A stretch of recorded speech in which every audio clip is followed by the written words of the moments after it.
Hello everybody, this is Mariana. I'm here to do the vibes inside for you today. It's going to be a full moon reading in the sign of Taurus, occurring on the 8th of November 2022. So I'm kind of wanting to do this now, tapping into an energy. It's like I definitely get a feeling of ending something. It's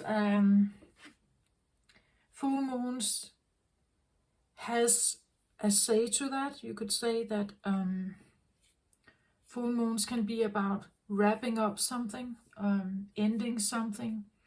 Something has come to a fulfillment or a completion. New moons can be associated with new beginnings, manifesting new, and it takes half a year or so from a new moon to the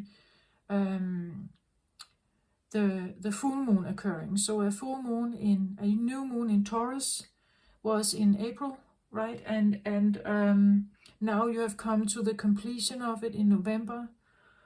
With the full moon of Taurus. So maybe you try to manifest something in April, or maybe you have tried to manifest it years back, and now it has kind of come to a completion. It's like you could say a divine timing. Something need to grow in you somehow. Maybe a maturing or something needs to grow so that you can actually maybe let it go. So what I was shown here today was I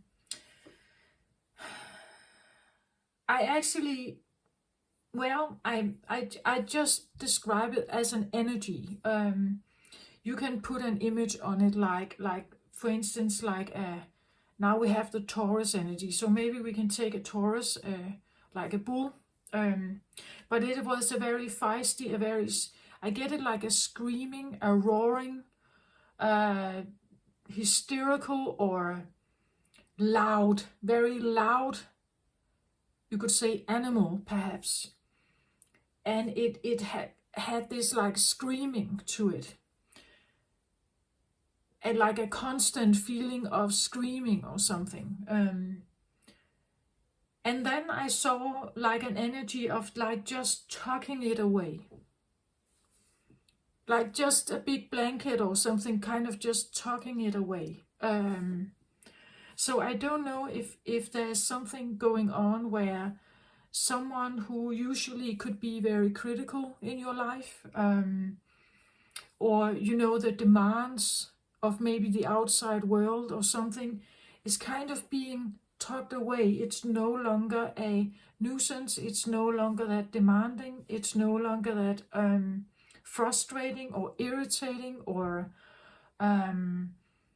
if this is an inner process, you somehow manage to kind of, I feel like still gently just tucking it away or something, like it's a scream of something that you no longer want to listen to. Let's say this is an inner critic you have. Let's say you have a critic that constantly criticizes maybe your body, right? You have this inner voice that criticizes how you look, that you should look different, you should be thinner, you should be more lean, you should be more muscular, maybe you need another hair color or a hair dye, or your nose is wrong, or your teeth is wrong, or whatever, something like that, like a voice that could constantly try to do something, whether it's internal or external, you decide that. But it's kind of like this, we just put this to rest somehow, or we just sleep, you could say, like you it could be like a child screaming, like a child that is very, very unsettled, and you somehow find a way to calm it down, so that it rests, that it's more peaceful somehow. So I get a feeling of a completion of a very noisy time, or a very, I get like intrusion, that something intrudes in maybe your peace, right? That something is like, or has been this constant intruder somehow, and it's like you just kind of put a lid on it, or you kind of close the door to it, or said goodbye to it, or whatever. That's what I get. So I hope you put it into your situation, if that makes sense to you. The bull, or the Taurus energy, can be like, my brother is a Taurus, and he can be like the most calm teddy bear, right? He can be like so relaxed and yeah, cuddling kind of person, right? He's very, actually a very comfortable person to be around. But the Taurus downside, or shadow side, you could say, is that if they get agitated about something, they get extremely stubborn, and they get very, like the bull, right? Aggressive, and it can be very stubborn, and it can be like it wants to attack somehow. So you could say being around a Taurus can be very safe and very dangerous at the same time. You could say there are always two sides of a story. Every sign has a shadow element to it, and here we have an energy that can be very stubborn, meaning that it won't give. You can't argue with a stubborn Taurus. If it decides to be on the defense, if it decides to be aggressive, you can just as well just quit. There's no reason to go up against an energy like that. Maybe that's what you feel like. Maybe that's what happened. That you have met, you could say, a wall. Like no matter what you try to do, nothing happens. The only one who can give is you. Because the Taurus, when it has pointed your horns toward you and it starts accelerating towards you, you can just as well just step out of the way, because the Taurus needs to calm down again. Then you can have a conversation, right? But if you're in an argument and it gets heated, you can just as well maybe just stop, right? It will only escalate. And the stubbornness can be, well, for the Taurus, it can be a defense, right? It's a way to defend yourself. It's a way of showing everyone around you that you are, like, this is your standpoint and you're not going to budge about it, right? So in a way, for a comfortable, cozy, relaxed Taurus, normally, it's a way of defending yourself, I believe. And because someone did something, right? Otherwise, a Taurus won't go there.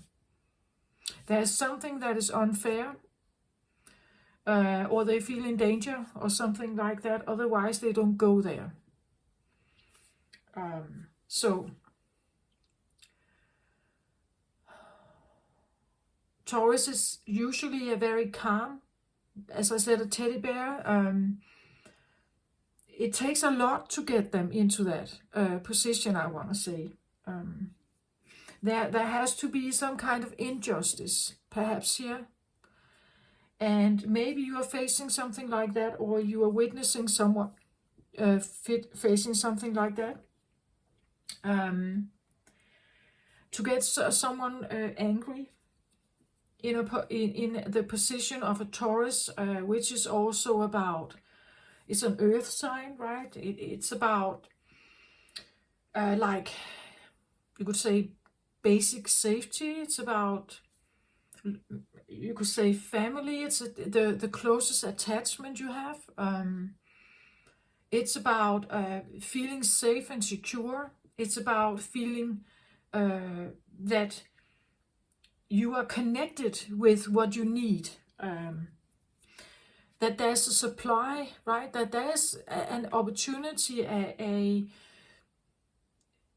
ability to have your needs met. That's also Taurus. And if you suddenly feel like there's a lack, the Taurus could feel a bit challenged with that energy. Because, well, we all can, I guess. But for Taurus, this is like, I want safety, right? I need that. So I insist on something. Insisting on something here. Insisting something to be in a certain way, perhaps. And if that doesn't happen, if that need is not met, or someone don't understand that, there can be an argument, right? Even a heated one.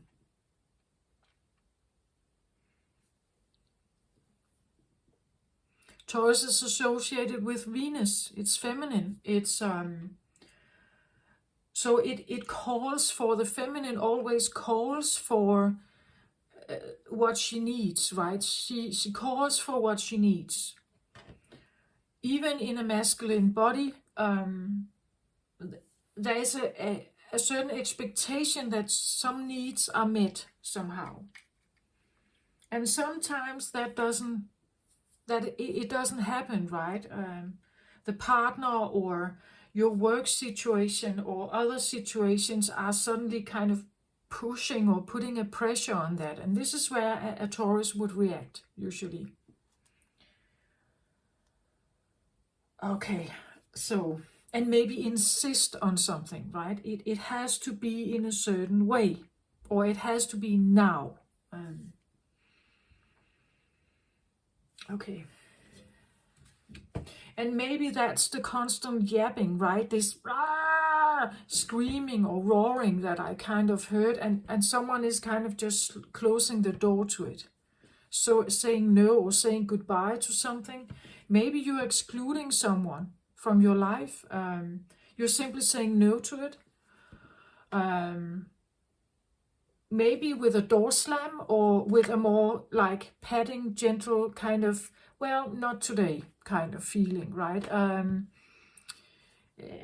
Take that how it resonates. I got a more kind of gentle vibe to it, but maybe it's different for you. But it's a very screaming, very persistent kind of energy that has been roaring or agitating very aggressively, kind of nudging at you, or someone you know. Maybe you're the one agitating and someone is kind of just gently closing the door, right, for you or at you. Take that how it resonates. If you have Taurus somewhere, personal planets, Taurus, Sun, Moon, Mars, Venus, even rising, this time can be significant for you.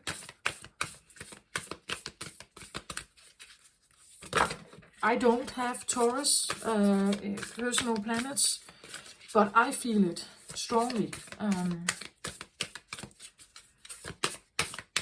And I do have Taurus people in my life, right? So maybe that's why. But again, it's just take that how it resonates for you.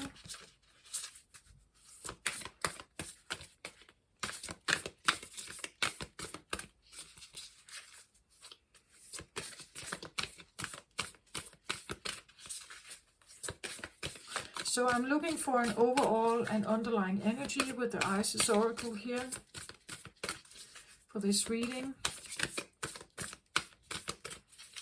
And let's have a look what comes here for us.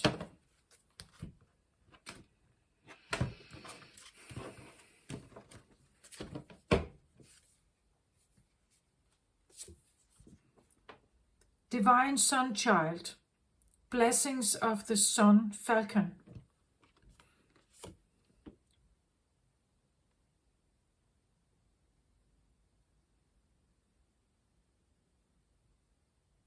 This is the image. Divine Sun Child.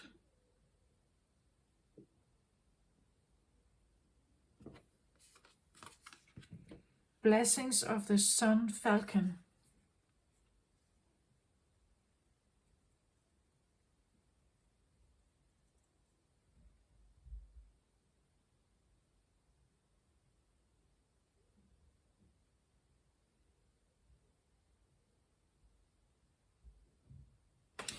I actually, because it comes across with sun energy, and there's this like the colors of orange and fire, and I even have the orange here as well on the table. And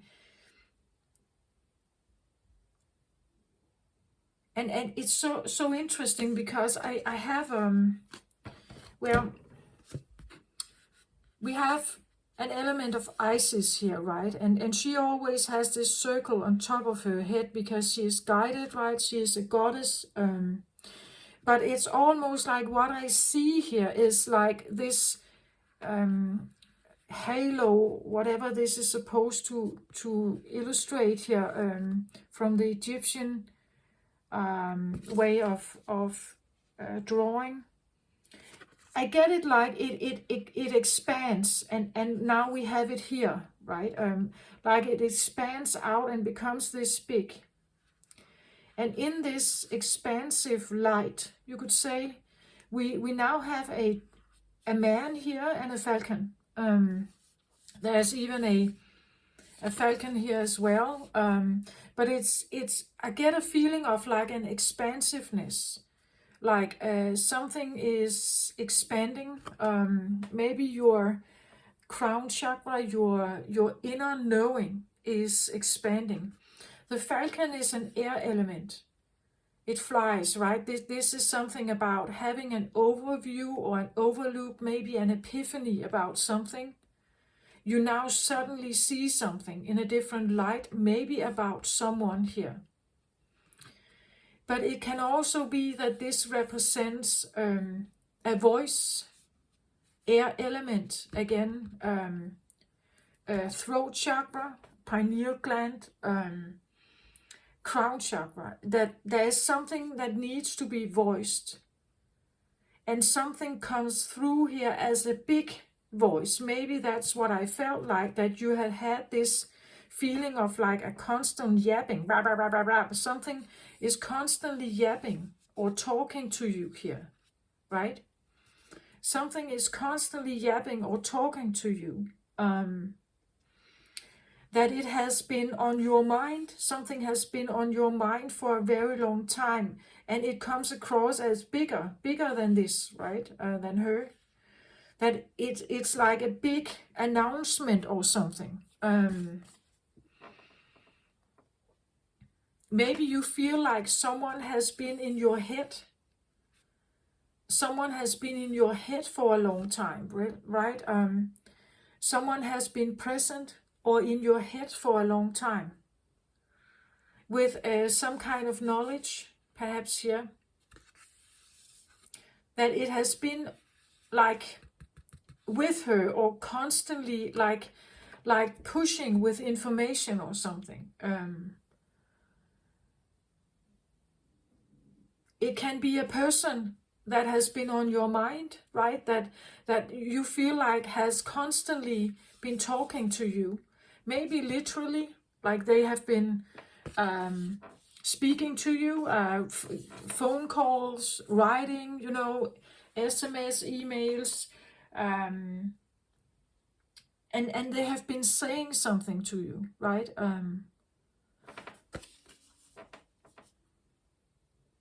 But here it says a divine sun child.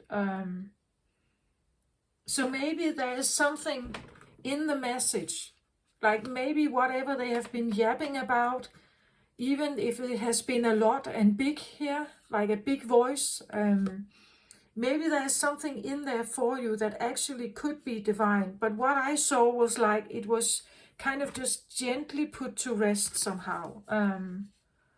Maybe someone here is shutting the door to the divine. They don't want to hear it. Maybe the full moon here talks about a time where you have been listening to something, or you have been trying to connect with your intuition, but it has become too big, and you decide to close it again. You decide to close the door. Maybe this is something that happened when you were very young. Maybe you were born with a very open crown and you had a lot of information come in. For a little child, that can be maybe a bit overwhelming. Maybe you close the door to it.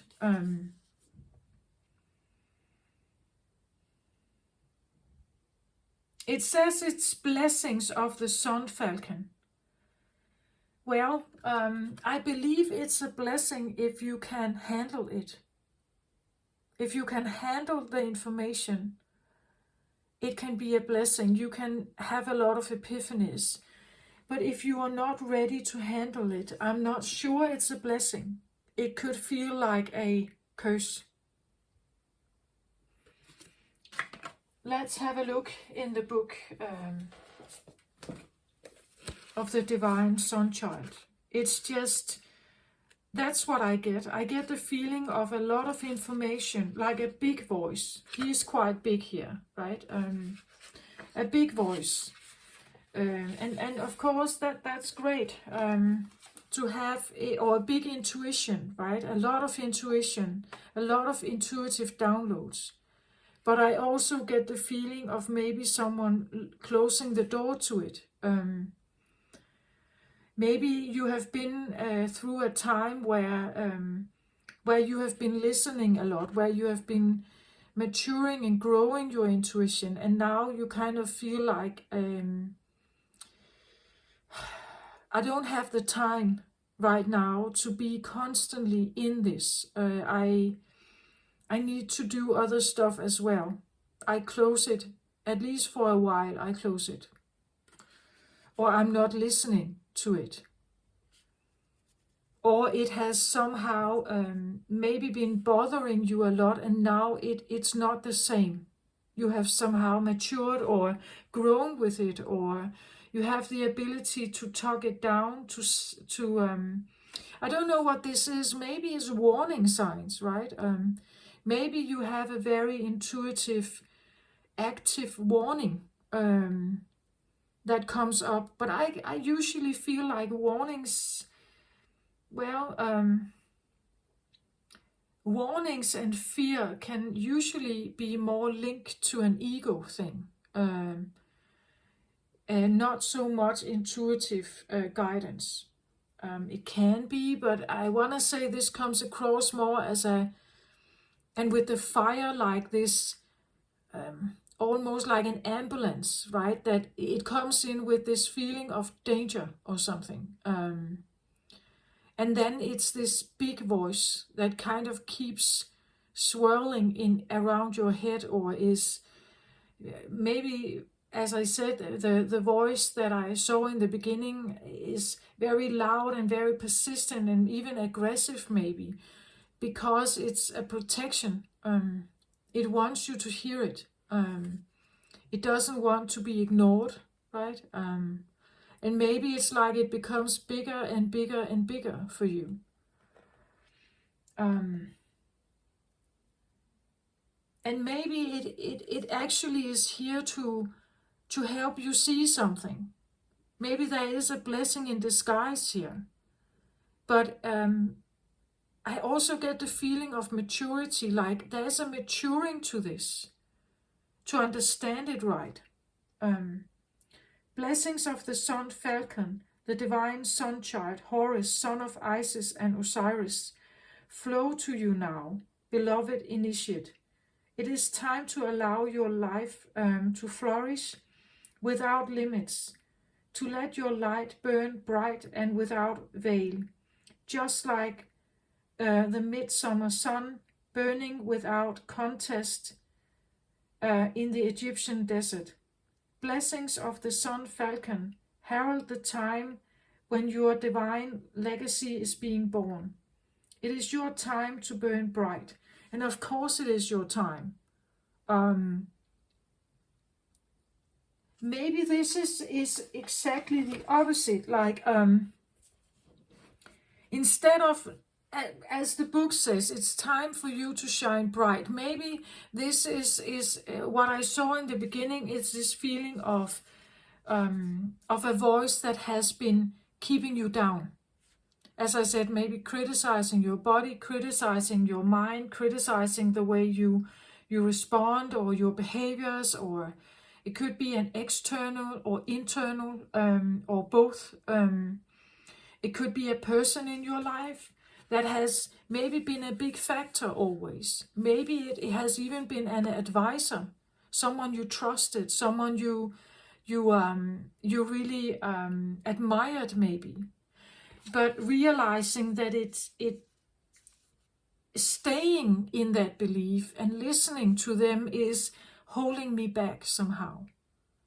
That it's my time to shine, the brightness here.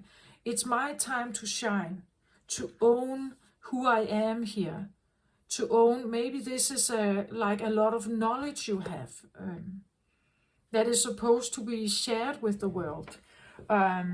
You're not supposed to hold yourself back, or not to stand up for yourself, and show your light, show who you are actually.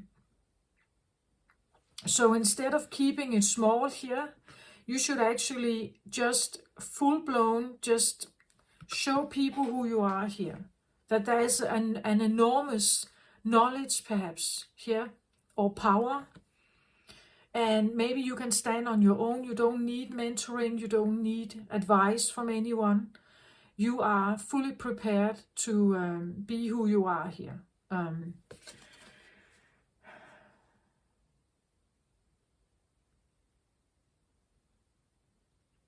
So the roaring voice, like the critical or demeanoring voice, maybe it's time to kind of just tuck that away and trust that if it keeps popping up, that you just, every time you just keep tucking it away, that it has no say anymore, right? It has no say.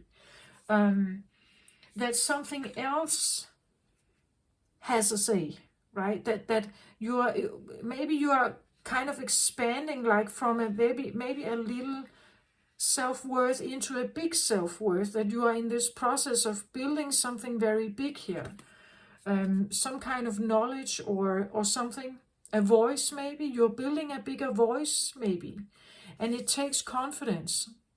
The sun here, it takes power, it takes, I almost heard in the beginning like a roar, so it could be something like, maybe you need to awaken an inner lion in you, who is ready to attack, right? Who is ready to, or maybe not attack, but fight for you, I want to say, right? Something that fights for you, so that you can show your light, so that you can shine brightly, authentically. And the raw, or this demeanoring, critical voice is simply supposed to be just gently, I hear you. You're just not part of my path moving forward, right? You have been part of my path in the past, but I move in a different direction now. I'm closing the door to this. If this is an ego thing, something you have inside of you, a programming maybe, just gently, just like closing the door to it, or laying it to rest. Like, as I said, it felt a little bit like calming a child that was very disturbing, or felt very agitated and unsafe maybe. It's like talking it down, hugging it maybe, or just kind of gently putting it back to sleep somehow. It's almost like you could say, if you feel like you have this something unresolved in you. It could be the feeling that maybe you have dealt with it. Again, as I said, it could have been a very big voice.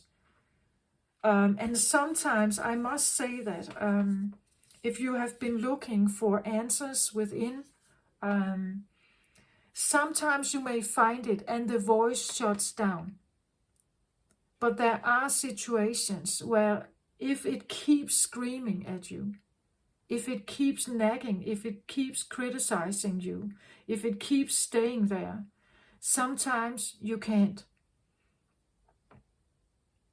Sometimes you can't calm it down.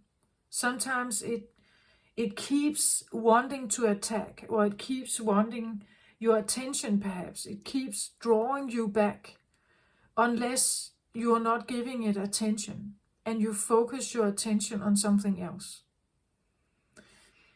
That's what I feel like. If you have a voice like that, that never stops. It's a never-ending story.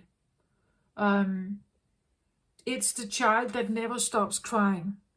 It keeps crying and crying and crying, whatever. Maybe an inner child, right? If that's the case, I want to say maybe you just tuck it in. Tell it that everything is all right. You are on a different path now, and you want to explore that, and therefore you have to put this to rest and allow for something else to blossom here. It's your time to shine, it says. It's your time to come forward. You're not supposed to hide. You're not supposed to hold anything back. You can speak your truth, speak your mind.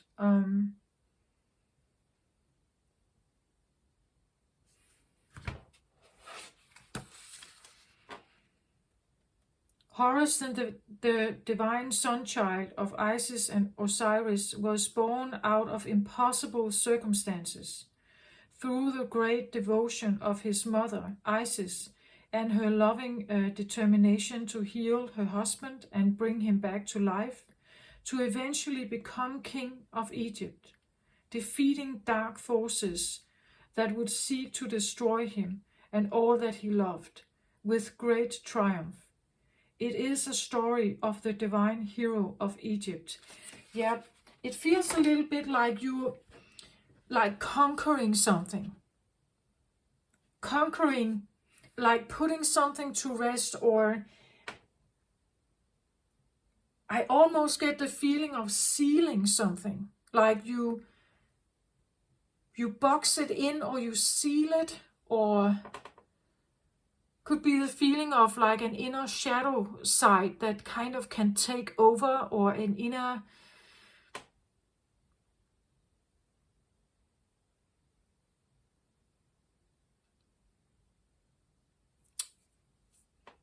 I don't like the word inner monster or demon, but that feeling that something, I seal it, or I put it into a box. I put it back into the box because it's not helping me, right? It's criticizing me, or it's keeping me from showing who I am. It's keeping me from being real and authentic, speaking my truth here. And with the things that I just read here, it could be the feeling that you are actually conquering something that has been maybe part of your life. It can be a person, right? That you simply say, you lock the door to them. You simply say, no, I'm not accepting that kind of judgment from you, or I'm not accepting this kind of criticizing. Maybe someone is like, trying to parent you, always remind you of the things that you should have done.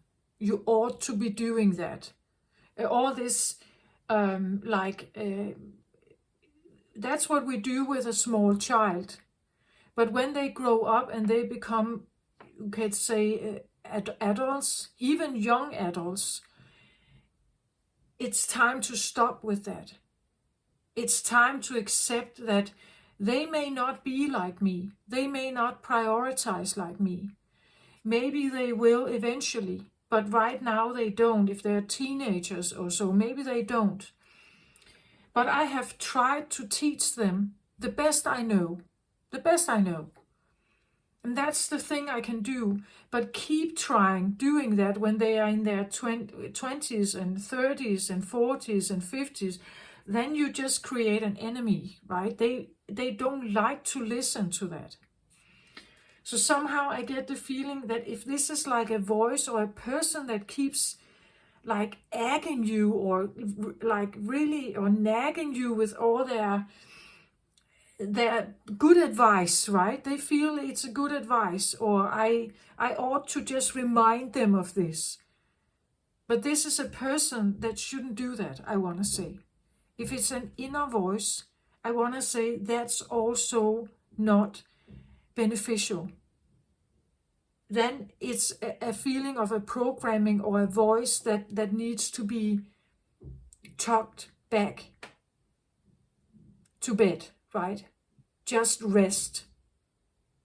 Don't say anything, right? I don't need that from you. Becoming aware of that voice and kind of just, no, I'm not listening, right? Defeating dark forces that would seek to destroy him and all that he loved, right?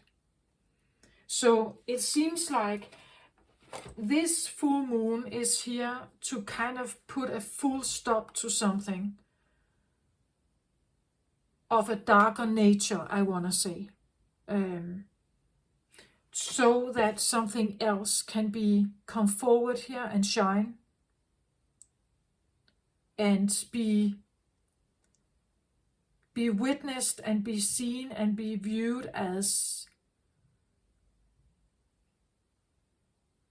powerful, right?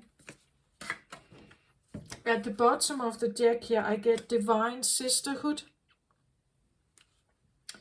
community of the spiritual sisters and brothers of the light.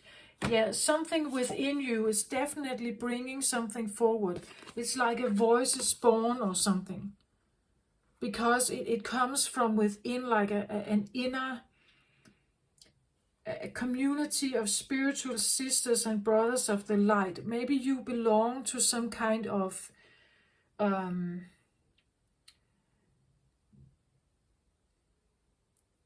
group or community that connect to the light, I want to say. They connect to the light. And not the darkness, right? They connect to the light. And this is, you are a great bearer of this light, I feel like. A great bearer of this life. A lot of power here. But whoever this is for, whoever this resonates for. But what I feel like is maybe it has not been shown, right? Somehow I get the feeling of, it could be that you actually, you inside, your true self belongs to maybe let's say this is a certain religion, or this is a certain community, I want to say, with certain beliefs, certain light aspects here. Brothers and sisters, maybe a more equal understanding of men and women, or a community of, it says divine sisterhood, maybe, but I get both sisters and brothers of the light here. So it's just an awareness that is different perhaps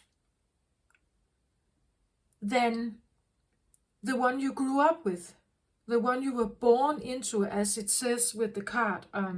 Horus was born into like very difficult situation, and still with the nurture of his mother and devotion, he managed to become a king of Egypt with great triumph, because he was very supported by the mother. He became very big, here. So I get the feeling of maybe something is here to drive something forward, some kind of help, or the light is here that is driving something forward here.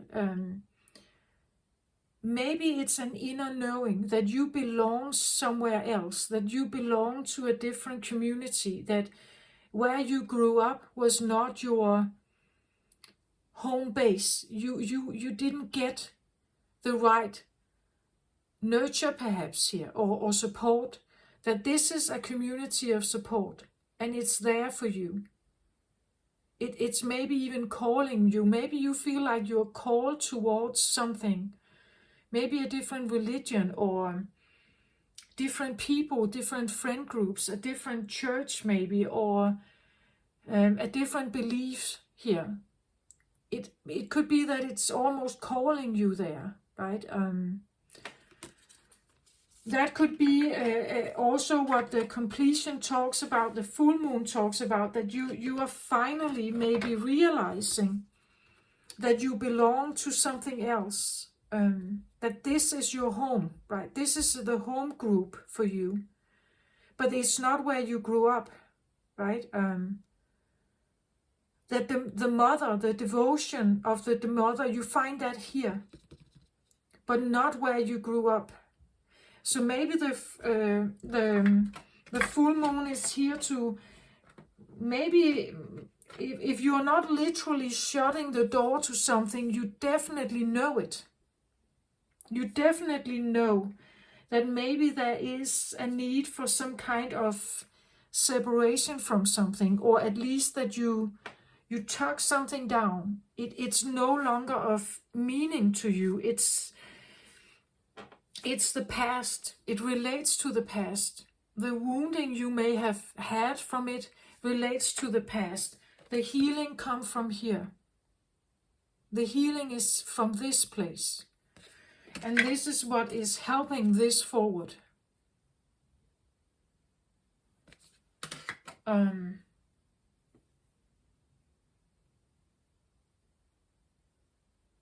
So that's what I feel like. There is another brother and sisterhood here that actually sees your worth, right?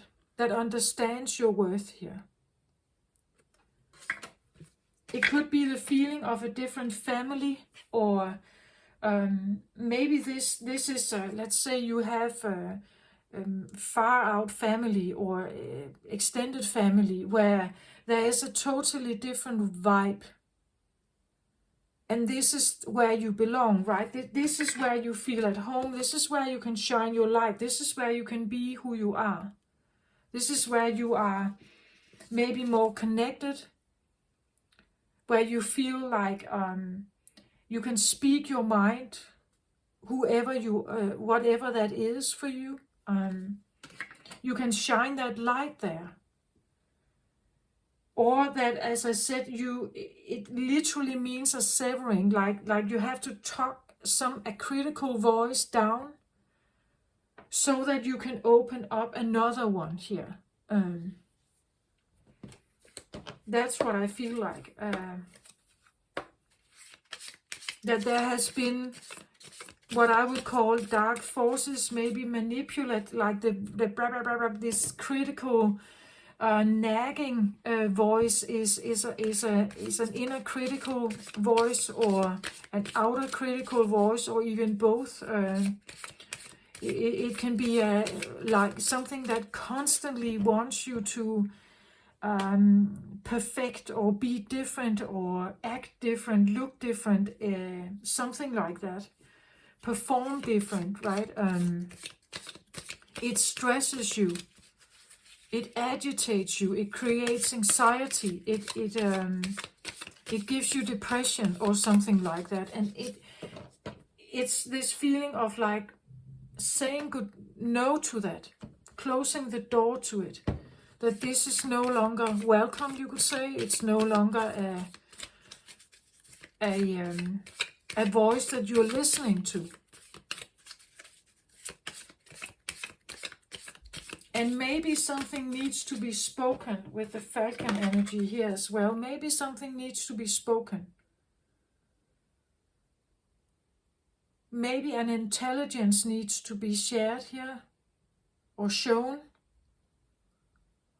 That you are much more than someone thinks. It could be that this talks about like really speaking your mind about who you are and what you like in life, what is right for you. If someone is pushing their own projection onto you, like let's say this is something like, let's say you never want to get married, right? But your family is constantly like nagging you about it, constantly criticizing, constantly talking about your age, constantly being on your back about it. And maybe you have made up your mind, I don't want that. I don't want a marriage life. I want to be single. I don't want children.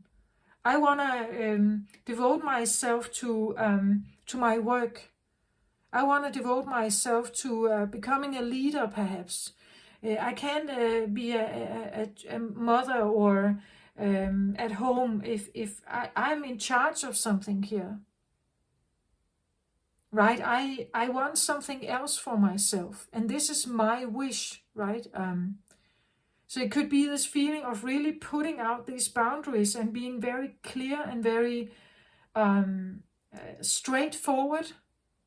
No botching. Like, as I said, the Taurus can be stubborn about something. But in this case, I actually feel like it could be necessary. And maybe people don't understand it, right? But you need a different group here. A different group that understands it, right? That you are actually speaking up for yourself. You're putting down your foot here.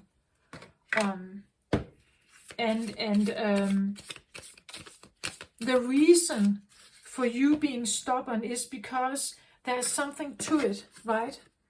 You actually have the intelligence, you actually have the wisdom, you actually have the power. You actually have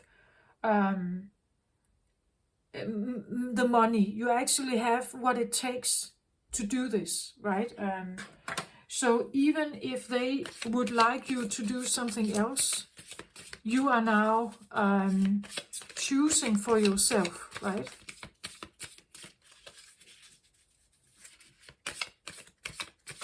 It could be anything. Maybe you are already married and you want a divorce because you've met someone else, perhaps. Maybe someone is criticizing that, nagging you. Maybe it's an inner voice nagging you. You have to become very real about that one. What are you afraid of, maybe? If it's a critical voice that comes out of fear, this and that could happen. Yeah, but if you don't feel you are in the right place, the nagging voice, either you listen to it or you're shoving it down and you're allowing for something else to be there. Sometimes we have to say goodbye to something to incorporate something new. If this is internally, sometimes you have to say goodbye to something, like shove it aside or give it to God or whatever you want to call it.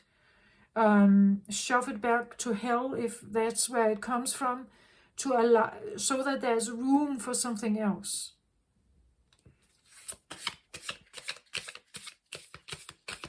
Maybe this is the feeling that you need a divorce because you want to devote yourself to a higher calling.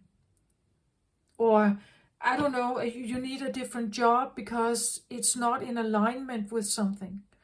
You know, so take that how it resonates. It's like, it feels like a profound voice here that actually has a lot of power, that has a lot of knowledge, I feel like. Again, Horus, the falcon, air element, there's maybe a lot to be said, a lot to be voiced, or a lot to be, you could say, pointed out, so that people actually understand that they can't mess with you, or this is you, no matter whether they want you to be different.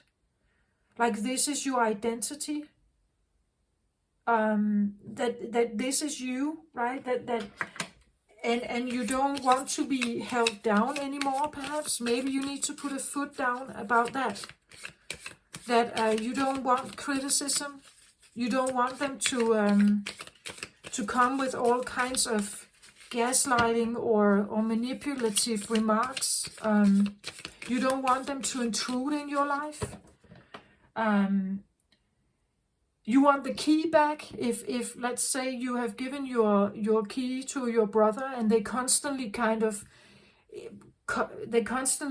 invade your privacy somehow. You know, they come all around the clock and just goes in and empties the refrigerator or whatever this is, and kind of just takes or invades your space somehow. It could be the feeling that you are really defending your private space here. That you don't want anything to come in and like, not just like that. That this is about boundaries, that this is about, that you want people to hold their tongue maybe about something. And if they don't, I want to say, if they don't, they will face this big voice of yours here. Maybe this is an angry voice, right? Or it has to become angry. That's why the big face is here, right? That maybe it's like, yeah, I get this feeling of like talking something down, and if it keeps coming back, the boundaries become bigger and bigger and bigger. Eventually there is like a no-go, I feel like, to that approach. Something cannot keep invading your space, I feel like. Something like that. Even if it's supposed to be with the best intentions. Stay back. They are not the right intentions for me, right? That's what I feel like.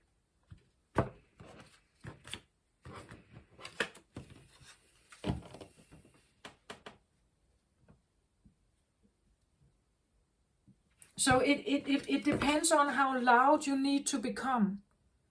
If you have to become very loud, it's a door slam, right?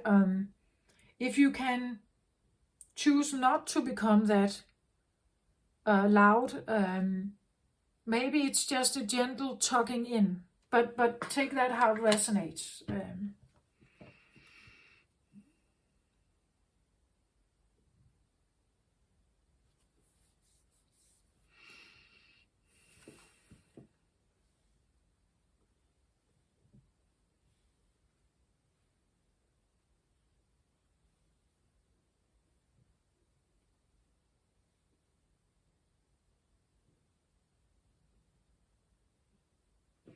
Yeah, I get the feeling of like one card here and then 1, 2, 3.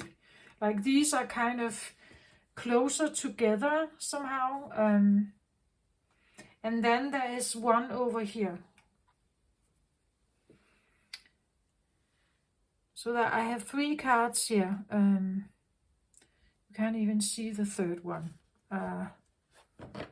Maybe that's interesting, right? I have a third card here.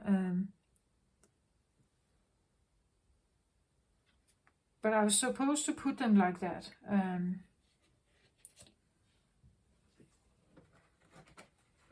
Maybe push this a little further back so you can see it. There could be something about this final card that is like, I don't know, like a joker or last resort or something that you normally don't show. Like normally it's out of the picture, and maybe that's the one you take in, like the Joker or I can use this to shut them up, but normally I won't, right? This is like the final resort that I can take if someone keeps intruding, right? So this is like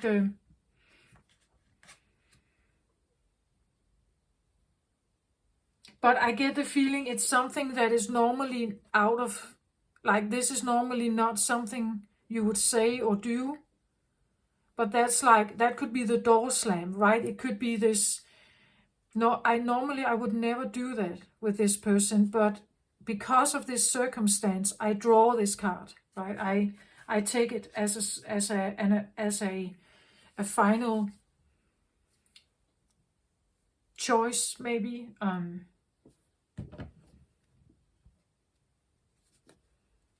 It could be steps, right? That normally you would try the first step. If someone is screaming here, normally you would do this. If this doesn't work, you would go here. And normally you wouldn't go here, but it could be the final thing to do, right? At the bottom of the deck, I get the Knight of Wands. So the Knight of Wands is typically a card of fire, so it has to do with will. We can even see like there is a volcano in the background here, or no, it's the sun, yeah, also a volcano.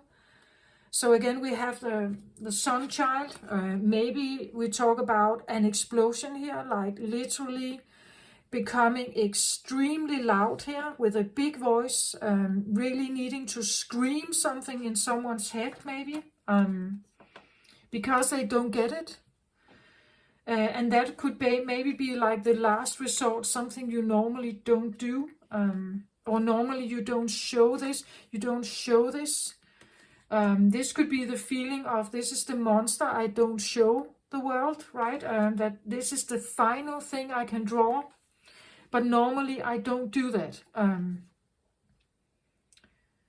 As I said with my brother, normally he is this teddy bear, right? You can really, he's not very, he's usually a very comfortable person to be around, very easy to talk to, very relaxed, and very, I want to say, yeah, easy to be around. But if he becomes angry, right, he could be a bit like a volcano. Like, he can be extremely stubborn, and he could even become a bit aggressive, and he's not resting, right? It's like then he goes to battle. And that's what I feel like. It could be a situation that really puts this into like a blow up somehow. Either it's something you simply decide and it's not that aggressive, that you make a choice about something, or you have to speak with a very big voice here. And maybe you do that and someone is actually just trying to dim it down, right? And maybe you hate that. But I get the feeling of like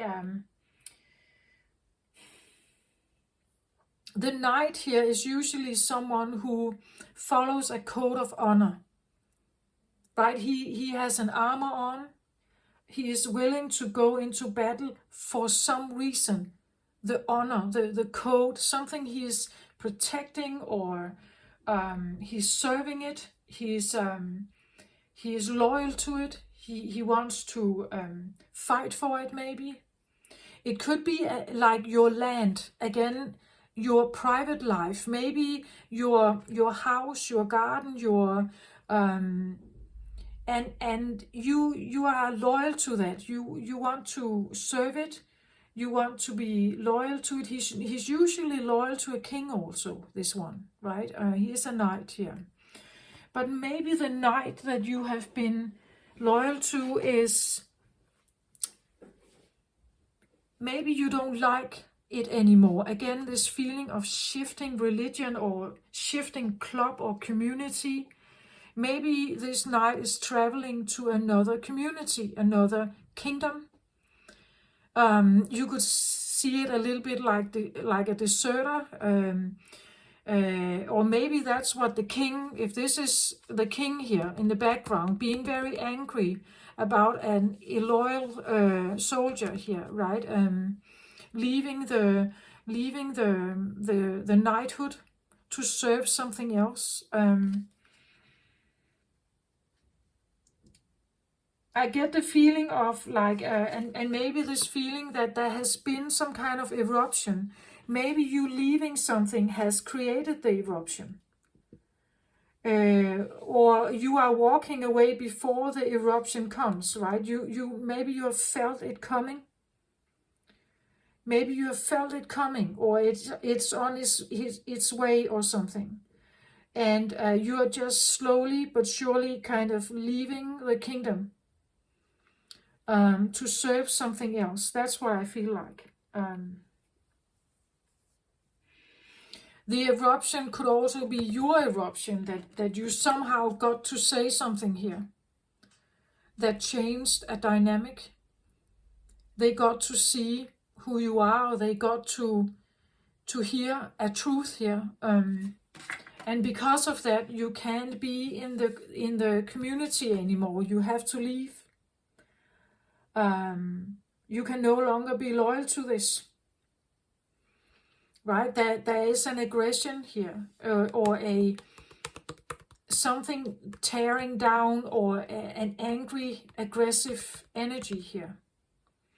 And maybe you're just leaving it, like you're saying no to it and just leaving it, right? You no longer want to be part of Mordor here, right? Or whatever this is. So let's have a look at what this is. This can usually be something about the past. It can be the voice of the past, you know, the inner critic, or someone who represents that. So let's have a look at this. Wow, the devil. This is, I can't really say that in any other way. The devil card. This is the dark forces, right? And maybe you know that you are up against this, right? You know that you are up against someone like this. The devil is usually associated with Capricorn.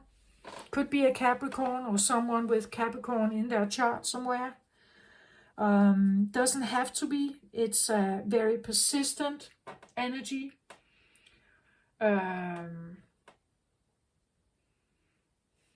It usually has a way of, you could say, here we see the fire, right? The volcano fire, or the fires of hell, or whatever you want to see it like. This feeling of leaving something behind that kind of, it has a stronghold. We see how they are dancing here, or trapped in the fire. And the devil is kind of holding something in place here. As long as the devil is in proximity, they can't get out, right? Could feel like a hell loop, like that you have been locked into something that kind of kept you spinning in the same direction.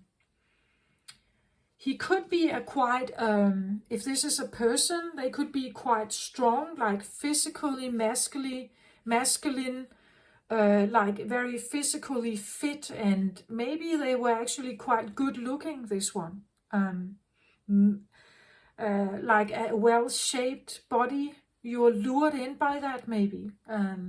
Maybe they're strong, like physically strong. It could be even mentally strong, like they may have kept you in some kind of stronghold.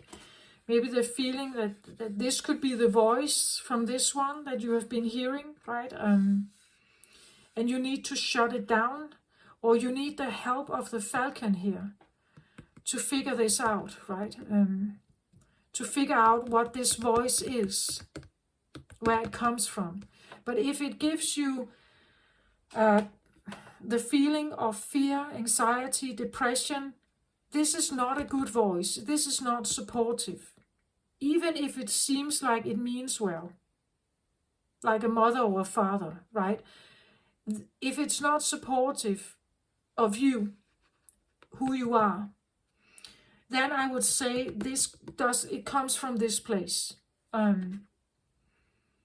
If this is a voice that supports you, if this is a voice that you have now entered into, a new way of being, something that supports you, something that speaks your case, or helps you to bring your voice forward, this is something you should lean upon, right? Not this one.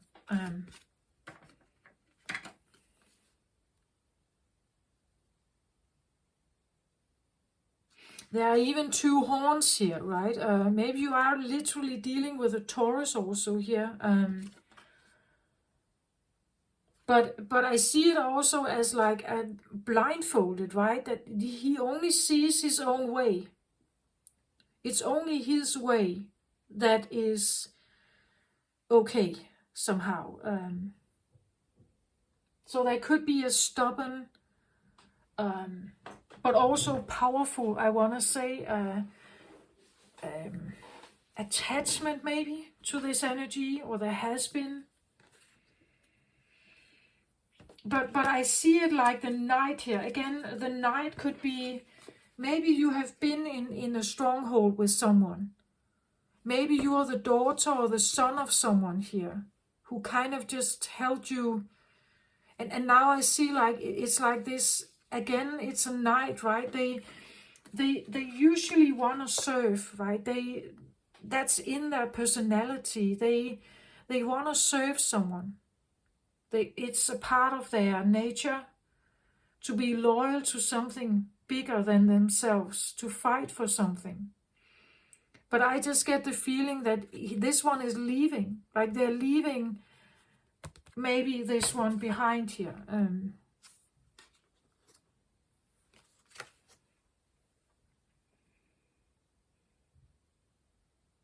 It's like he has his wand here, right? And he has his own light here. Like he's following something else here.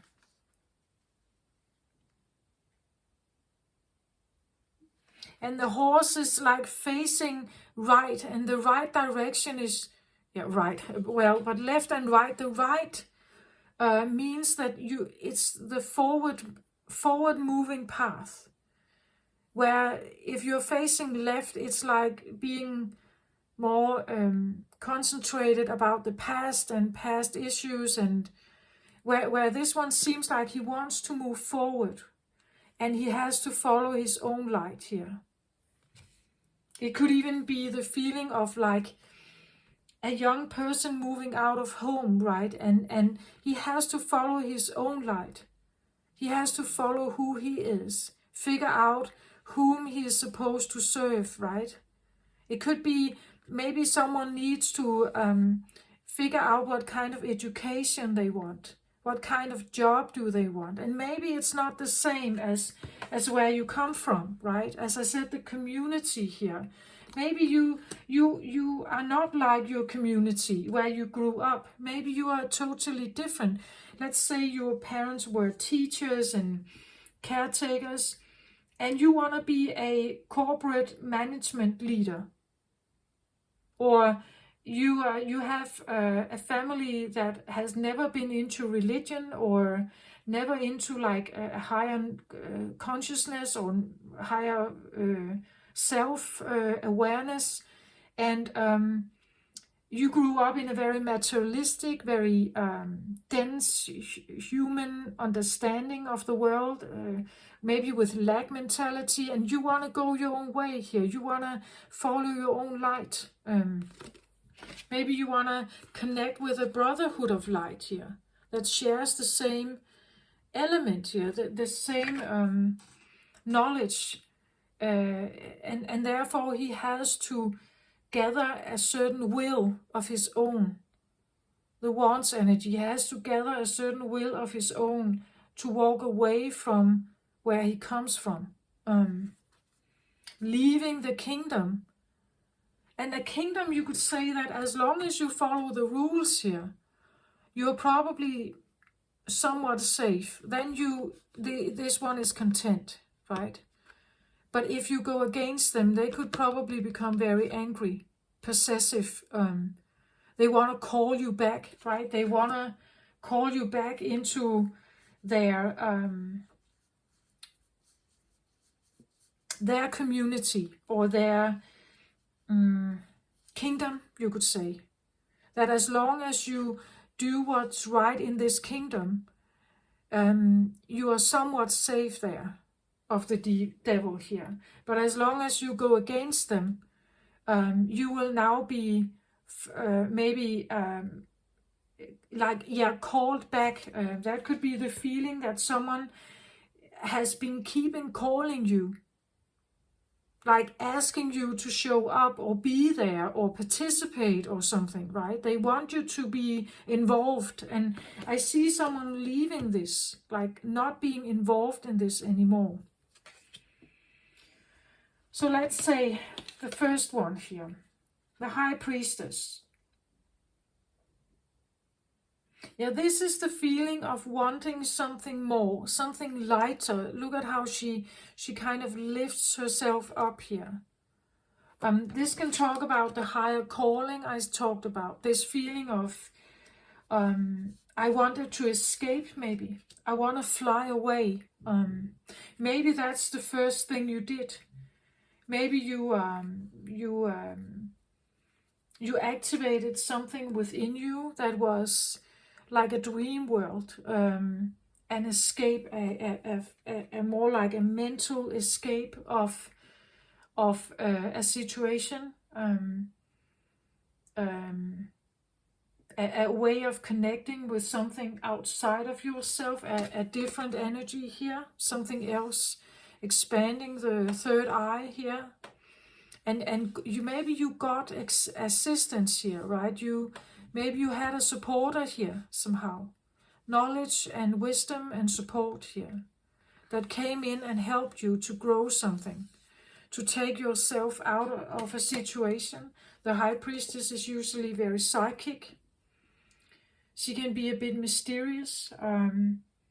If you have someone like this watching you here or around you, she would probably be silent, not sharing, not saying much, observing but not sharing, not talking about what she's doing, what she is involved in, what she cares about.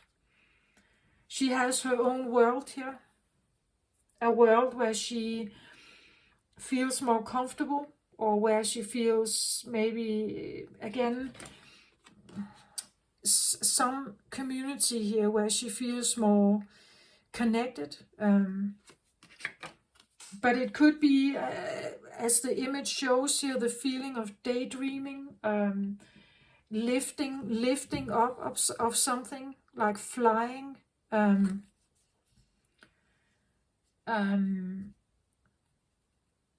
It could be the feeling of cleansing, like she's almost naked here, coming out of the water and cleansing yourself of something. And again, she is rising up towards the moon. We have the full moon here, right? As this is a full moon reading, right? So it's the feeling of, maybe this is the card of that you are actually free of this, because you have dived into something that a High Priestess does. You have dived into your subconscious, into your intuition. You have followed your intuition. The intuition is allowing you now, if you follow it, and you follow her guidance here, to take you out of whatever this situation was. If not physically, mentally you do this. You separate yourself from whatever took you or held you here. Maybe that was the first step that you did. Second here, Nine of Swords. Nine of Swords is a card of feeling, you could say, look at all the swords, how they point to her. And swords energy is a feel, well, it's air. it connects with air energy. It's verbal, usually. It could come, as I said, as someone screaming at you, shouting at you, criticizing you, demeanoring you, gaslighting you, manipulating you. Like there's a lot of swords towards this bed here.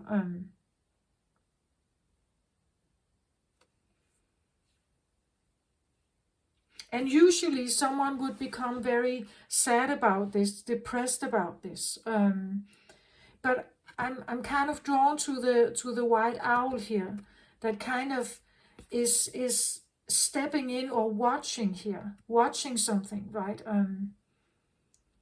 Watching something, maybe even speaking to you. I get the feeling that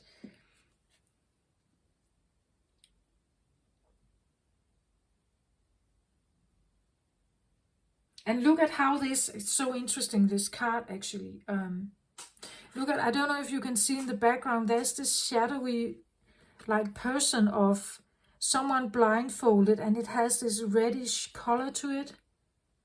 And underneath it we have the white owl here. But it's kind of luring in the background, like it's translucent, it's hovering over the bed here. And I see this a little bit like this. Like this is the one, or the image, or the ghost, or something. If we can say that. It could be that this is just the critical voice of someone here, right? Like it's constantly hovering over you. But there is also the white owl here that wants to come in and help you, or separate, I feel like almost separate these swords here. It's almost like it's actually putting itself at least like a barrier to some of them, right? That it acts as a barrier to some of them. But there are some of the swords that are hitting you here.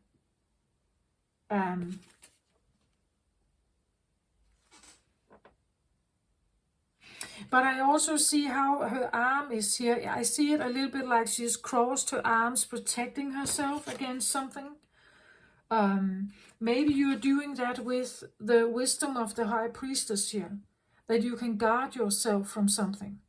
Maybe that's what you've tried to do. First, try to just envision yourself just leaving the room. If you couldn't get away from them, right? If you couldn't get away, maybe you had to envision yourself just leaving the room, daydreaming, envisioning that there's something else in the world that is possible for you. Next is that when you couldn't do that, when the critic was right there with you and sending these swords towards you, you tried to kind of shield yourself the best you could. I feel like even with the help of the owl here, the high priestess element from you, helping you to kind of like swift off some of these some of the swords here. But again, I feel like it's like you're in this bed, and maybe this person here hovering over you is a spouse. Maybe it's a lover, maybe it's a parent, maybe it's a sibling, right? And maybe you lived in the same house as them. You couldn't get them out. Or if this is not like a physical person, it's this inner critic. It's the voice of this one. Whoever this is, right? It's the voice of them. It's the fear, the anxiety, maybe the like pressure, criticism, frustration, whatever this is. But it comes again with this blindfold, that this is someone who just, they only see their own way.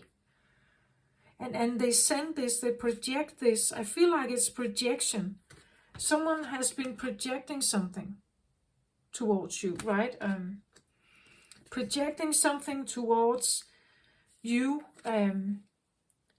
You try to shield yourself from it, even trying to hear your intuition. Maybe it was difficult at this time to hear it, to trust it.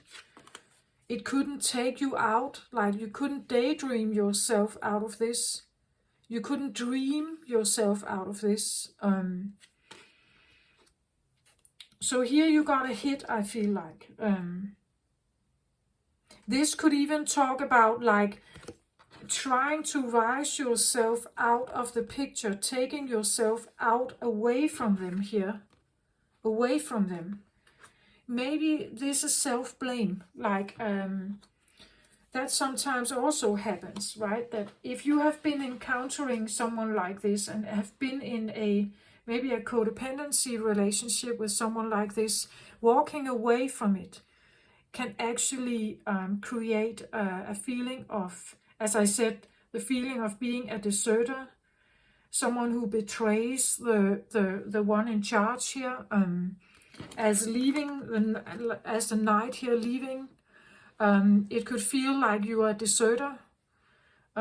You are now stepping into unknown ground. Maybe I can't, what if I can't manage there, right? The what ifs. What if I'm not strong enough? What if I'm not capable enough? What if leaving seems like the right choice, the dreaming myself away into a new world? But what if I get into that new world and I can't manage? What if I'm not capable? What if I'm not strong enough? What if I don't have what it takes? What if people will kill me there? What if they don't like me? How am I supposed to support myself, right? Especially if you have been under the pressure of someone like this here. A manipulative energy, right? That may have even gaslighted you, making you believe you are nobody.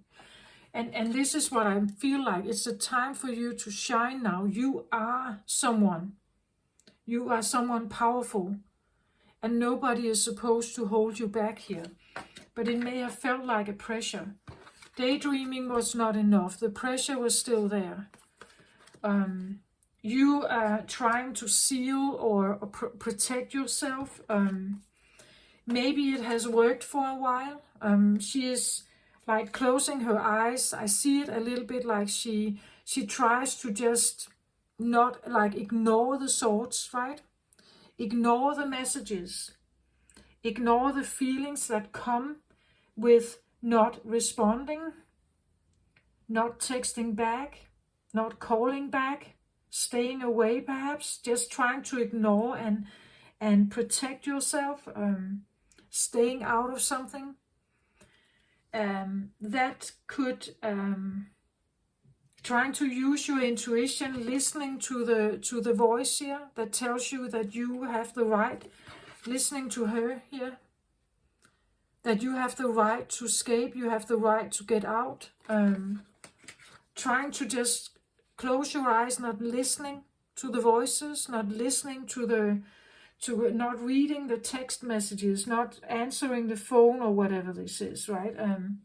But still feeling that you betray someone, that you betray them, that you are doing something bad, perhaps here, but trying to stick to it anyway, even though it makes you feel or you self-criticize here. So this is like the feeling of like the last resort. I feel like if this is not enough, like if this doesn't work, and I still have to take the criticism of someone here. What if I don't want this anymore, or I literally want out? I get the feeling that this could be like the last resort. Something you have to do to sever those ties, to get someone to understand. That there's nothing they can do, there's nothing more they can say, that they shouldn't do that anymore. They shouldn't project all this stuff towards you, right? So here I get the Six of Swords. Yeah, this is leaving. Walking away. This could be the door slam. This is leaving something behind. looking for calmer waters, leaving the tumultuous waters behind. Not, the Six of Swords here talks about maybe speaking your mind, maybe something that has been on your mind for a very long time, something you figured out with your intuition. We see how the moon is here and how it's also here. Maybe you leave in the middle of the night. You walk away in the middle of the night. You do it in secrecy. Maybe you're not saying it, but you're definitely thinking it. In your mind here, you walk away. This is last resort.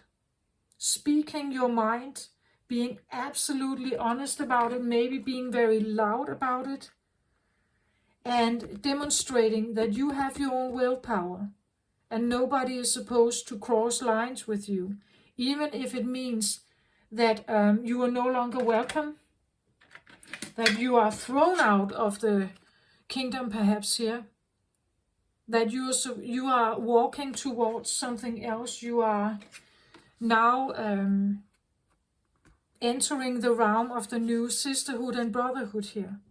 You're choosing to go out there even though you don't know what you're going to find. You're seeking something that feels in alignment with you, calmer waters. You want something where you can find peace again, support, relaxation, something balanced. But I get the feeling this is a card you don't want, or this is something you don't want to do, right? What you would like to do, I feel like, is that if they could just stop, right? If they could just stop. If they could just stop. Stop doing what they used to do here, right? If they could just stop that. You could still be their friend, or you could still be their daughter or son. You could still stay, right? You could still accept a part of them. You could still, but there is something that tells you that maybe the only way to get out is actually to just fly away, to walk away here, right? To trust the intuition. Your intuition is telling you to get out here, right? To get out of it. Fly away. And it's here. It's still telling you that, right? Fly away. Say something. Get yourself out of this. And even if this projection from someone else maybe, or internally, you're saying no to it. I'm not allowing it anymore. This voice, I don't want to hear it anymore. I don't want to talk to them. I don't want to allow it to come into my space. Six cards are usually about balancing something. That there is a disharmony that needs to be regulated. And maybe you need to speak up about it. Maybe you need to become very loud, actually, about it. Because I feel like for someone like this, if they keep criticizing, it's usually because they don't trust you, right? They don't trust that you can manage. They don't see you as capable. They see you as weak, and they exploit that, right? But I don't see that. I see actually that you're extremely powerful here. But it comes across as divine son child. So there is, maybe it's a growing thing. Maybe it's a maturing thing. That that something needs to mature before you can actually say goodbye. Or you put out a limitation, or you put out a... if you don't stop criticizing me, I'm leaving, right? Stop what you're doing, or I'm out of here, right? That feeling. But again, I feel like it's in your hands. You can simply choose, right? You can choose to walk away. You can choose to walk away.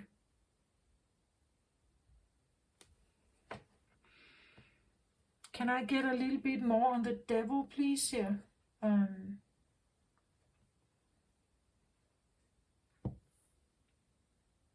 The architect, yeah. The architect is usually someone who, first of all, it's a major arcana. So a major arcana is like the top cards of tarot, right? This is some where you have gotten to a certain element of evolvement or growth, you could say.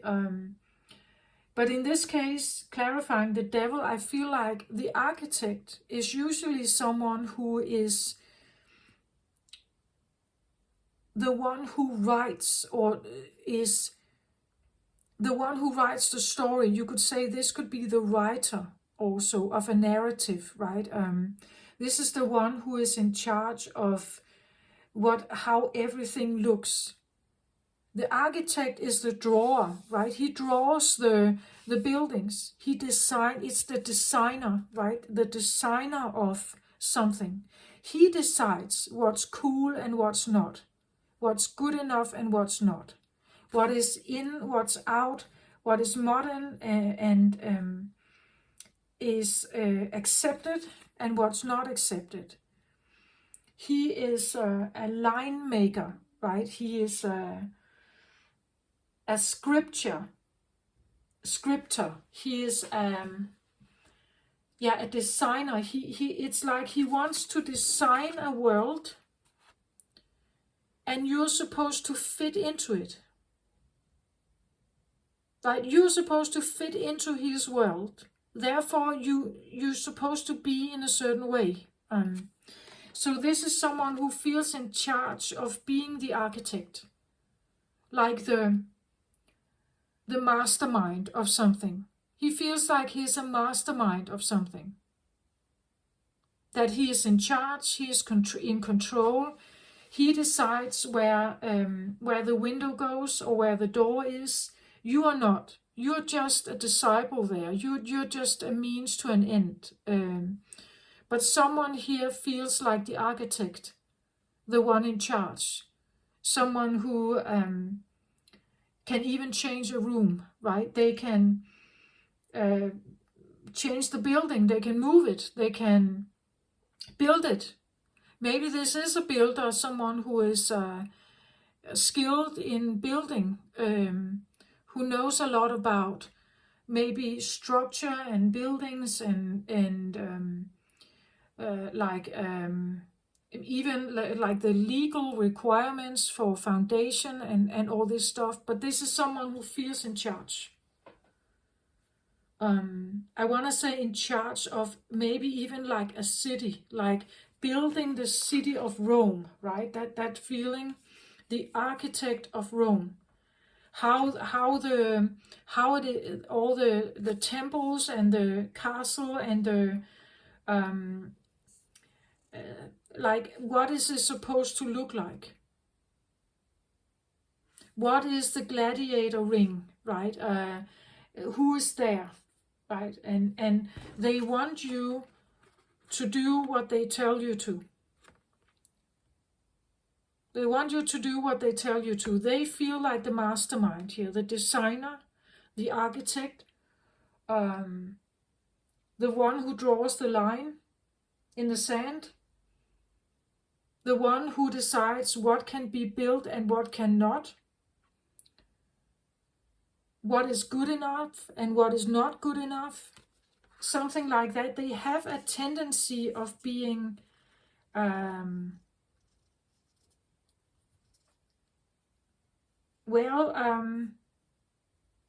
they expect that you listen to them because they are the one who draws, right?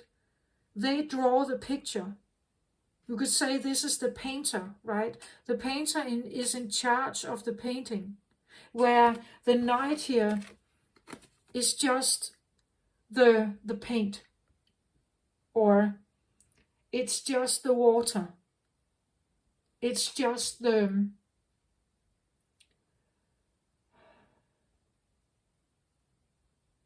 canvas. But the one who makes the painting, the one who adds value, is the architect, the painter, the writer, the designer. Otherwise, it's just a piece of paper. It's just a crayon. It's just paint. The one who makes the value, who creates the value, is this one, right? So it could be the feeling that you are just the crayon in his hand, or you were just the crayon, the pencil in his hand, but he is the wordsmith, the wordsmith. He's the painter, he's the designer, he's the one that is the mastermind, right, of something here. At least that's what I feel like here, is what you have maybe been up against. Someone who is not listening. If you want to, let's say you want to add a line to the painting, or you want to add or make your own painting, he will criticize it because it doesn't look like his. And his is the only one that goes. His is the only one that is perfection. Therefore, if you start putting out something similar, let's say you want to build something, there is always criticism because you don't know as much about building as he does. Or you want to be a painter and your father or mother is a painter here. And you show them a picture that is your expression, right? It's your expression. Or a book you have been writing, it's your expression. But if it goes against their picture perfect picture here, then you will be criticized by the architect here.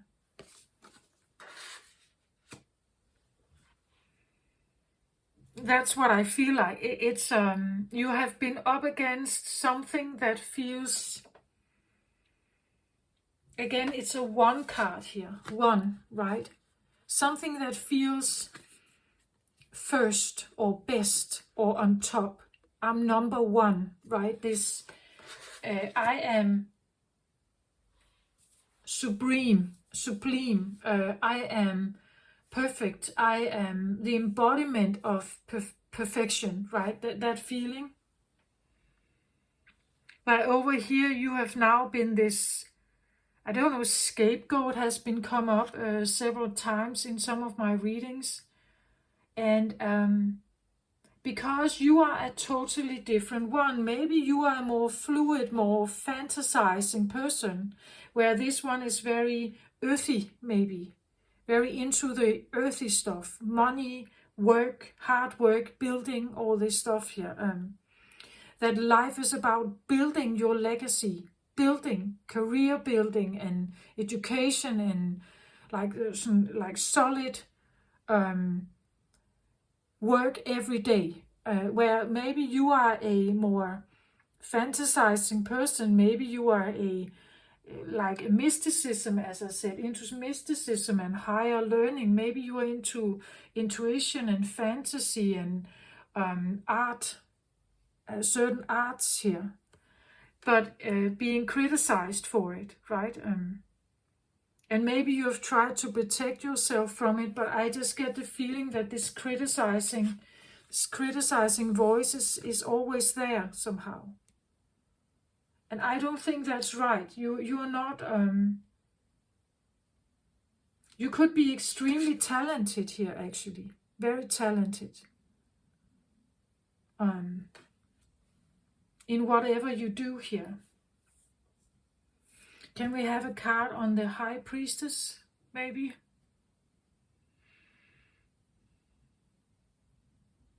Like maybe you're very good like at astral travel, in sleep state, astral travel, and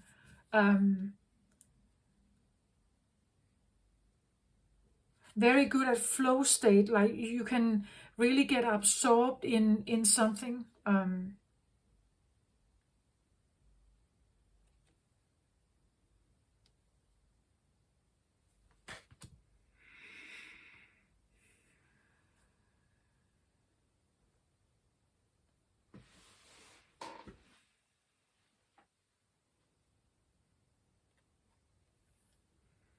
The Ark of the Covenant. It's so interesting. The Ark of the Covenant. There's definitely something you are. I almost want to say it's like you're the protector of something here. The Ark of the Covenant is like you are an ark. You carry some energy here that I want to say is precious. I've always seen this card as the precious. Something,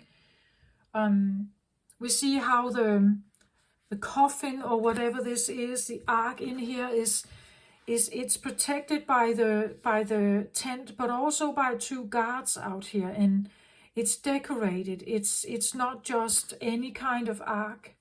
There's light here. It's like entering a room where there is a certain respect or aura around this ark here. The covenant for me is like something you covered it. It's something precious, something important.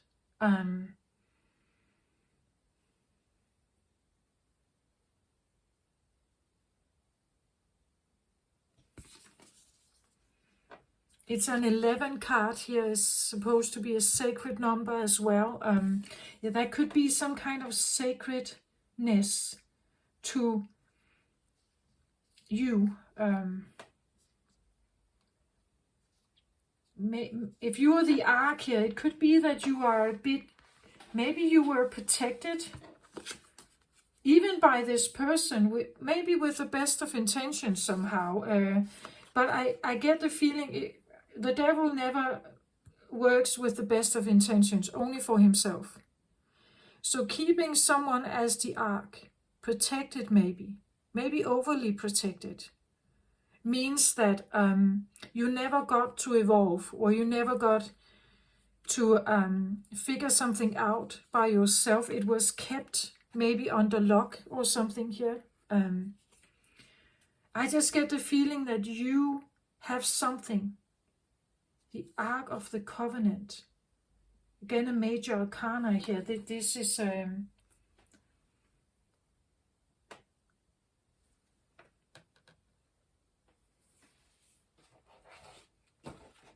it's something that is precious, I want to say. It's precious.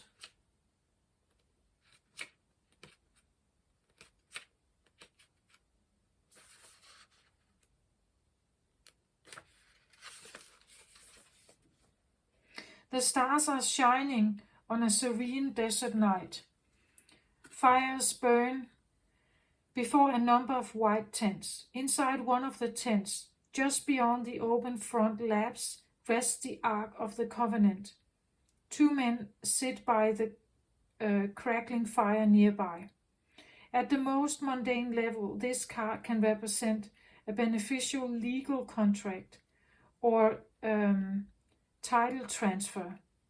It also can show successfully working with professionals such as brokers and lawyers. More often it indicates that you are living true to your own karmic contract, facing your lessons of growth, working toward greater discoveries, and bringing your unique contribution to the world. Your karma does not rule you, you rule it. When the work becomes too great, taking a rest doesn't break your own covenant, it supports it. You understand the phases of time and energy, and you work with those phases. Some of your karmic directives at this time may involve other people. If so, make sure there is no urgency, need, or personal agenda in play. Don't let yourself get pulled into an emotional drama. Know that the things that require your attention now reflect a commitment that has a far-reaching influence that may impact your present as well as your future lives. So continue to work towards your highest purpose, to uphold the sacred covenant. You have to touch the world with your light. Again, yeah, you have to touch the world with your light. Bring out the light here. So it said something about living true to your karmic contract. You becoming the high priestess here, or you have been in an awareness of being the high priestess. It says something about it can also show successful working with professionals such as brokers and lawyers. What I felt instantly when I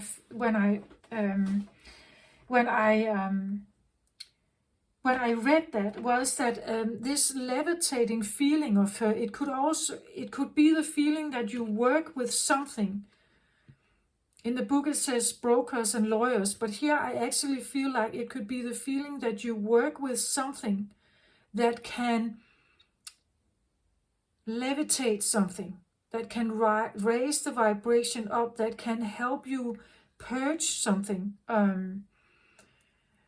It could even be that you let something go, that you ask the divine for help to let something get out of your way, that it's put to rest, as I said, that it's levitating into the air. You give it to the divine. But otherwise, I want to say someone living by their karmic contracts, becoming more and more aware of the intuition that they have and what kind of contracts they have. And living according to that, knowing that this is part of my lesson, that I have to overcome whatever this is. It could be that you allow something to levitate, you allow it, you give it to the divine, perhaps. If this is a feminine energy, maybe you give it to the divine to rest in peace, you close the door to it, perhaps.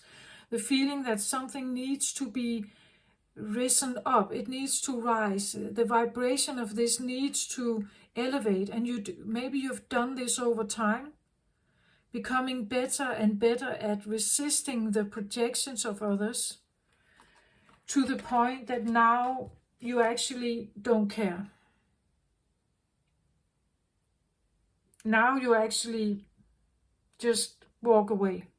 The difference between the 9 and the 6 of swords are 3 swords. 3 swords indicate heartbreak. The 3 of Swords card in tarot is a card of heartbreak. Maybe you have resolved some kind of heartbreak. Right? Some kind of heartbreak. And in that process you've gained something. You've gained an awareness that you can walk away here. That you want balance. That what you have been in broke your heart, perhaps. Whatever this was, it broke your heart. It didn't serve you. And you have, according to the karmic contract, you are now like elevating from it. You're raising your vibration here. You're elevating away, levitating away from that. A lot of air element here actually coming through as, again, the wisdom, the cognition, the wisdom, a new voice, a new identity, and something new is emerging. And it's quite powerful, I feel like, here. And it seems like there is this, like a strong indication of showing something, show that light to the world. Right, show that light to the world somehow. Can we have a card on that? The light, show the light to the world. It could mean something like being in service, offer something, maybe speaking, writing, painting. Again, she can be quite artistic, this one. Show your knowledge, share it.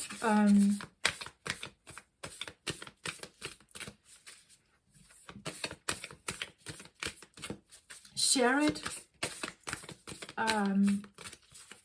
It could be commit to it, maybe commit, and that could maybe be why I get a feeling of walking away here, that you need to commit to something.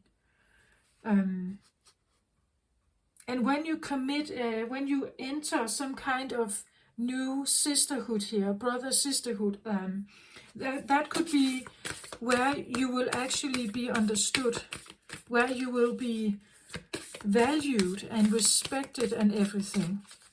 It could be the feeling of finding new family, right? A new home, that you want to levitate into a new home. You want to raise your vibration up, become more resistant to like these lower frequency projections.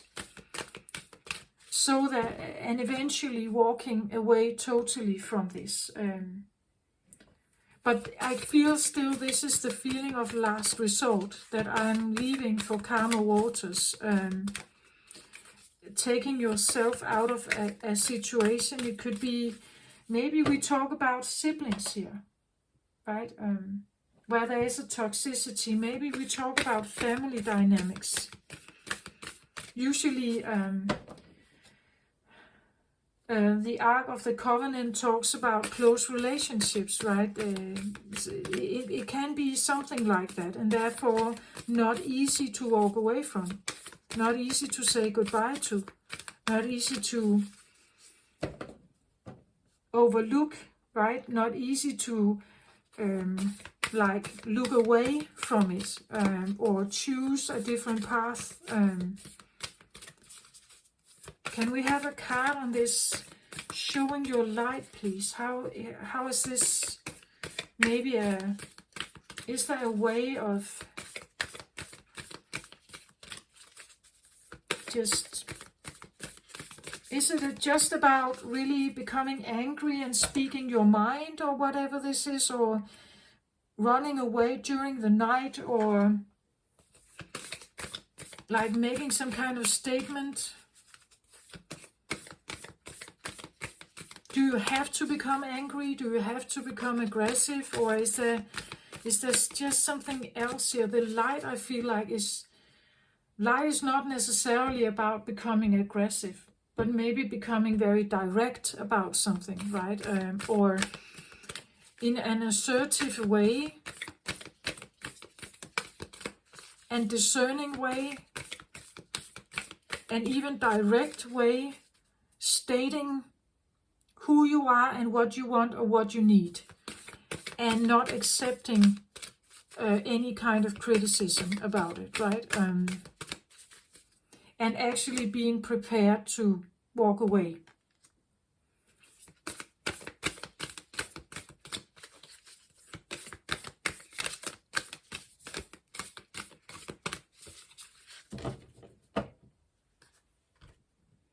So let's have a look. This is the Eyes of the Soul Oracle. So let's just, interesting that this one is there. Maybe I need to take it. So I get this one. Be curious, look deeper. So look deeper into what, right? Look deeper into mysticism. Look deeper into, maybe I get, because she's always has closed eyes here. Now she's looking. Maybe it's about clairvoyance. Maybe you have spiritual gifts here that will show something. It's like, look through the mist, right? See something beyond. Be curious.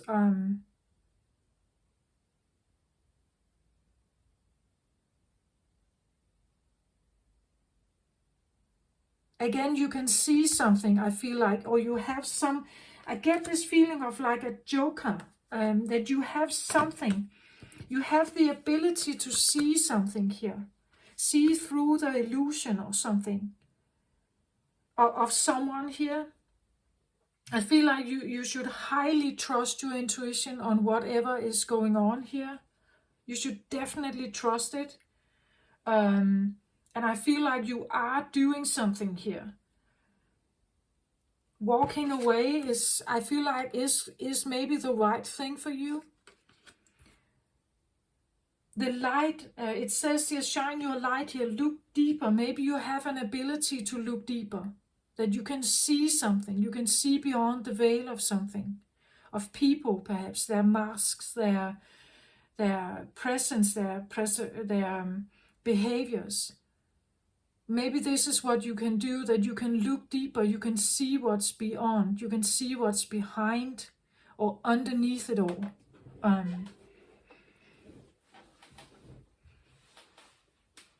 Maybe you see why they act like they do, why they have to be a mastermind on top here, why they have to be in control. Maybe you see that. Maybe you see what's there.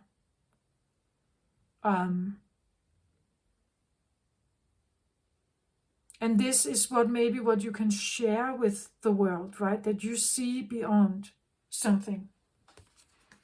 But this card also wanted to show itself. Weave your destiny. Okay, so there is something you can weave a destiny here. Where you can, meaning you can create your own world. You can create your new world. So the world you are riding towards here, a new community or something, you can create that. You are the creator of it. As you can actually say, as he is trying to be the architect here, you are also your own creator. You are your own designer, your own painter, your own writer. You're the one who holds the thread here. What is supposed to be weaved from this? You can look beyond something here. And with this ability, you can weave a new reality. You can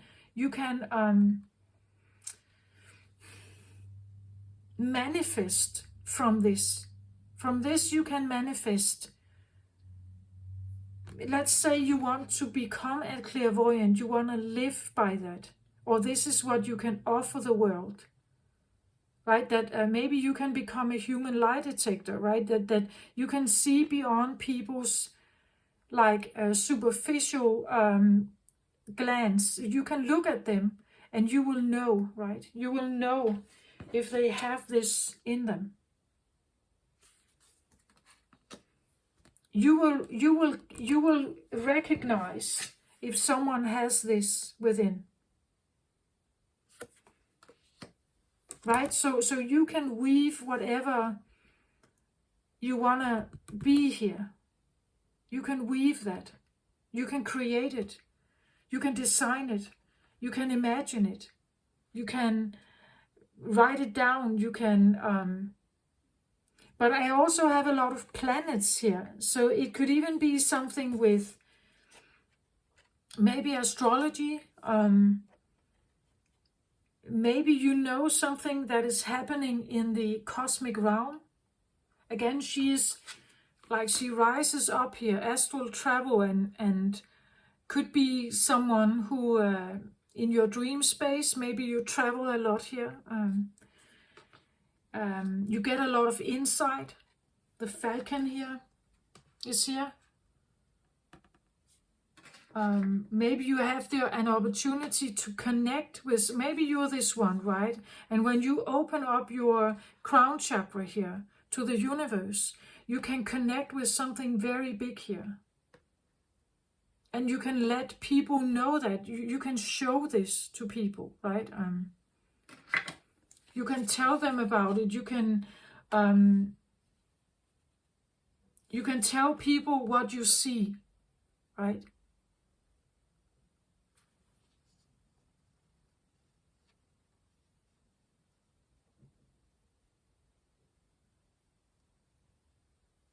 But somehow I also get the feeling that there's more to be found. Whatever you can do now, there's more to be found still.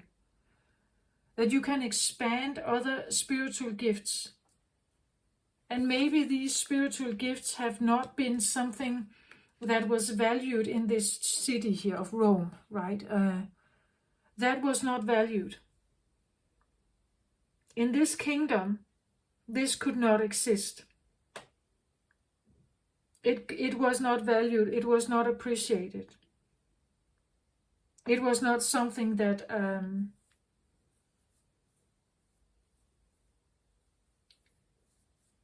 that was regarded as solid knowledge or something, proof or something like that. I just get the feeling it's like you belong to a totally different club, a different society here. You belong in like a totally different environment. And I see it like someone is leaving here. Emotionally, mentally, physically, take that how it resonates. But leaving something, walking away from it. That this religion over here, or this narrative, is not yours. It's like you belong to a different narrative, a different group of people.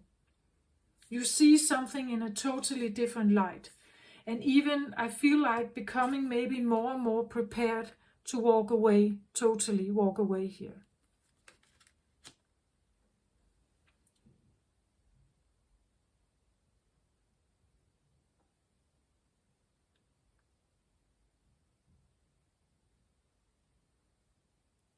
Yeah, this is what I have for this reading.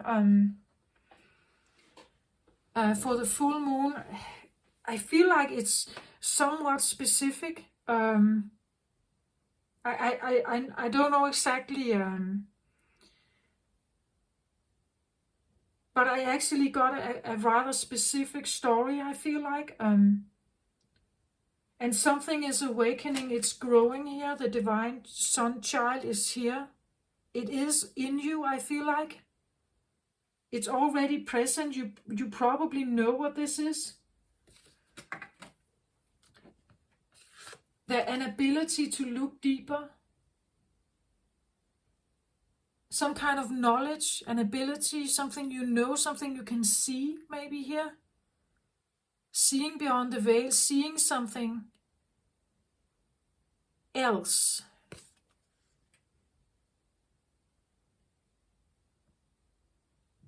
It could be something about like, you see where something leads. Like if someone, let's say they have a question for you, if I take this path, where is this going to lead me?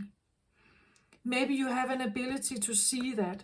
So like a future, looking into the future of something.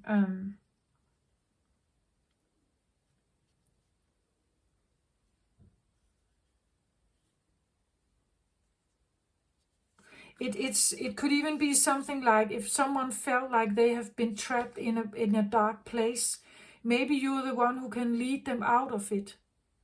That you can somehow like get them into a different, more light space, right?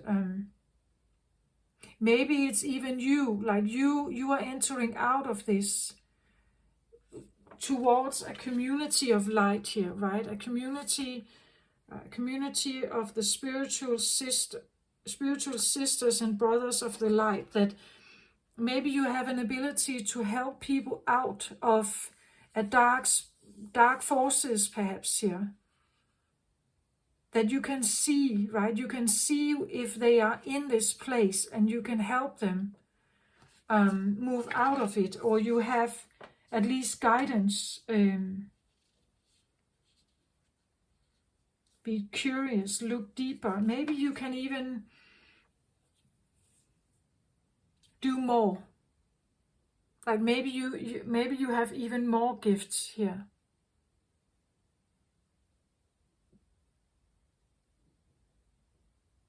Maybe you have an innate way of seeing the way out of difficulty. No matter what kind of person you are, in front of. I don't know who this is for, right? But if you are in, if you that somehow you figure out how to get yourself out of problems or get others out of problems. If this literally has something to do with lawyers and brokers, it could be a legislation that gets you out of prison, right? It could be something like you are very good at finding patterns in numbers, so you can be a creative accountant or something. I don't know if that's a good thing, but someone who can always find a path out of something more difficult, maybe. It's like seeing a path out of something.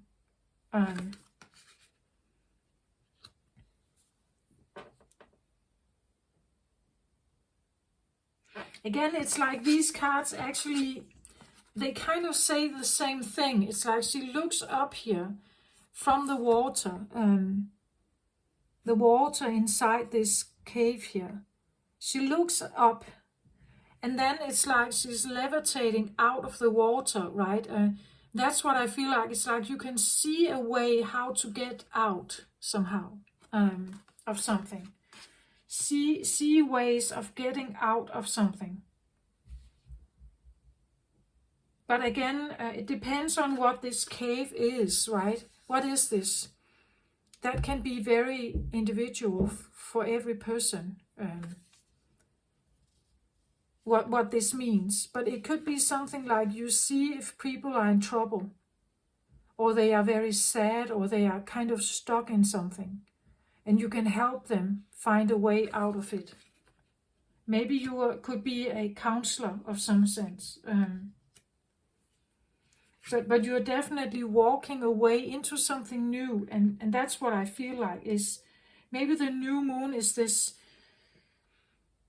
approach that you want to kind of commit to something, maybe. Maybe committing more to the light here, right? And look deeper into that, becoming even more acquainted, even more committed, even more devoted, perhaps, right? Because I feel like the knight here really wants to serve something of a higher perspective, of a higher knowing, maybe. Of higher consciousness, of like some kind of wisdom here. And power. Yeah, this is what I have for you with this reading. A full moon reading in the sign of Taurus. I hope this helped someone out there. Maybe this is, I don't know if it's too specific, but this is what I get. So I hope this helped you somehow. Take very good care of yourself. I send you my very best. Love and light to you. Bye-bye.